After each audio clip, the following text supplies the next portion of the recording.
बहुत समय पहले की बात है। राज्य नागेंद्रगढ़ का शासन सम्राट वीरसेन अमर के हाथों में था।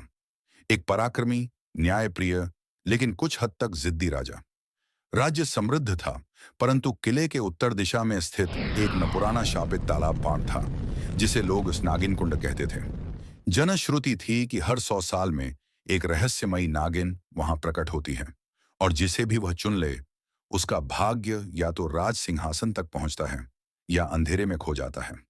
राजा वीरसेन ने इन कहानियों को कोरी कल्पना मानते हुए नजरअंदाज कर दिया, लेकिन उनका पुत्र युवराज आर्यमित्र बचपन से ही उस कुंड को लेकर जिज्ञासु था। एक दिन चोरी छिपे वह अपने दो मित्रों के साथ कुंड की ओर निकल पड़ा। अंधेरी रात, चंद्रमा का हल्का प्रकाश और घने जंगलों के बीच जब वे कुंड पहुंचे, तो कुछ विचित्र हुआ। पानी अपने आप चमकने लगा और एक रहस्यमयी आवाज गूंजी, जिसने भी मेरे निशान को पाया, उसे या तो राज्य मिलेगा या मृत्यु। आर्य मित्र को वहां एक सोने की चूड़ामणि माला मिली, जिस पर नाग की आकृति उभरी हुई थी।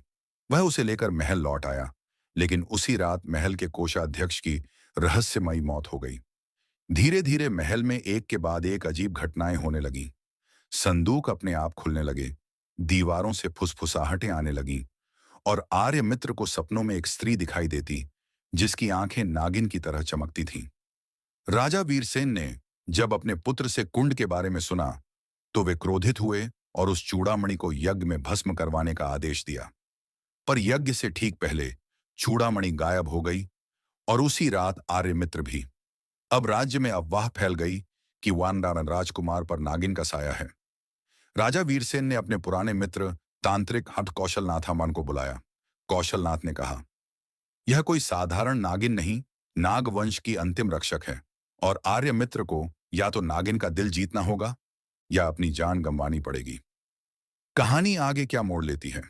क्या आर्यमित्र नागिन को खोज पाएगा? क्या यह प्रेम में बदलेगा या बदले में? क्या नागिन किसी पुरानी कसम से बंधी है? और सबसे बड़ा सवाल, क्या वह निशानी सच में श्राप है या राज सिंहासन की चाबी?